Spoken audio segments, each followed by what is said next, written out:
man with the carved paddle stopped.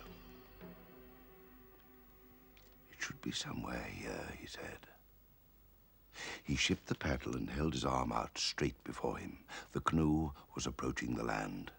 The bay opened out, and a gap in the white surf of the reef marked where the little river ran out to the sea. The forest came close to the beach. Far beyond, dim and almost cloud-like in texture, rose the mountains. The other man in the forepart of the canoe had a sheet of yellow paper on his knee. "Come and look at this, Evans," he said. The man called Evans came swaying along the canoe until he could look over his companion's shoulder. The paper had the appearance of a rough map. On it, one could dimly make out in almost obliterated pencil the outline of the bay. "Here," said Evans, "is the reef, and here is the gap."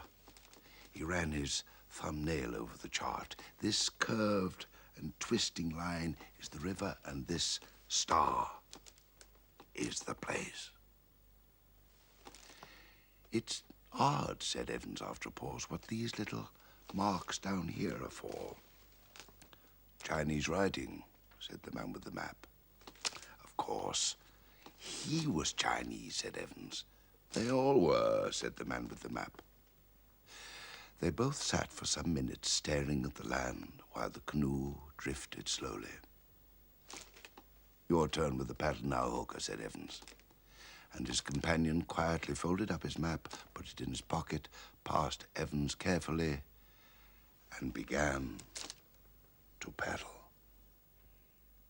Evans sat with his eyes half closed and remembered the night when he and Hooker had hit upon the Chinamen's secret.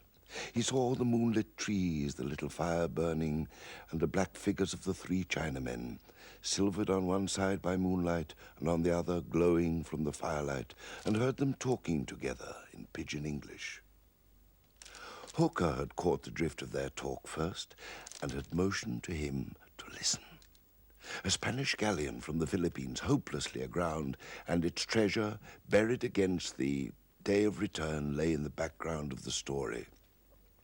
Then Shanghai, only a year since, wandering ashore, had happened upon the gold ingots hidden for 200 years, had deserted his junk and reburied them with infinite toil, single-handed, but very safe. He laid great stress on the safety. It was a secret of his. Now he wanted help to return and exhume them. Presently, the little map fluttered and the voices sang. Fine story for two stranded British wastrels to hear. As they moved slowly across the lagoon, Evans thought of the moment when he had Shanghai's pigtail in his hand, the cunning little face of Shanghai, first keen and furious like a startled snake, and then fearful, treacherous, and pitiful, became overwhelmingly prominent in his mind. At the end, Shanghai had grinned, a most incomprehensible startling grin. They came at last to the shore and pulled the light canoe far up the beach and then went towards the edge of the jungle. At first it was toilsome going, but very speedily the trees became larger and the ground beneath them opened out. The blaze of the sunlight was replaced by insensible degrees by cool shadow. The trees became at last vast pillars that rose up to a canopy of greenery far overhead. Dim white flowers hung from their stems, and ropey creepers swung from tree to tree. The shadow deepened. Presently they saw far ahead a gap in the somber darkness. Then they heard the rush of water. "Here is the river. We should be close to it now," said Hooker. They advanced slowly, looking curiously about them. Suddenly Evans stopped. "What the devil's that?" he said. He advanced suddenly with hasty steps until the body that belonged to the limp hand and arm had become visible. The thing was the figure of a Chinaman, lying on his face. The two men drew closer together and stood staring silently at this ominous, dead body. The neck was puffed and purple, and the hands and ankles were swollen. It lay in a clear space among the trees. Nearby was a spade, and further off lay a scattered heap of stones close to a freshly dug hole. "Someone has been here before us," said Hooker, clearing his throat. Then suddenly Evans began to swear and rave and stamp on the ground. Hooker turned white but said nothing. "Quiet," he said, and suddenly turned away and went towards the excavation. There, he gave a cry of surprise. He shouted to Evans, who was following him slowly, "You fool! It's all right! It's still here!" Evans hurried to the hole. Already half excavated by the ill-fated wretch beside them lay a number of dull yellow bars. Clearing off the soil with his bare hands, Evans hastily pulled one of the heavy masses out. As he did so, a little thorn pricked his hand. He pulled the delicate spike out with his fingers and lifted the ingot. "Only gold or lead could weigh like this," he said exultantly. Hooker was still looking at the dead Chinaman. He was puzzled.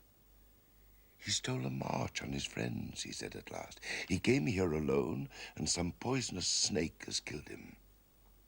Evans took his jacket off and spread it on the ground and flung 2 or 3 ingots into it. Presently, he found that another little thorn had punctured his skin. "What to do with it, Hooker?" he asked. Hooker shivered again as his eye rested upon the blue figure of the Chinaman. "Let's get it out of this place anyhow," he said.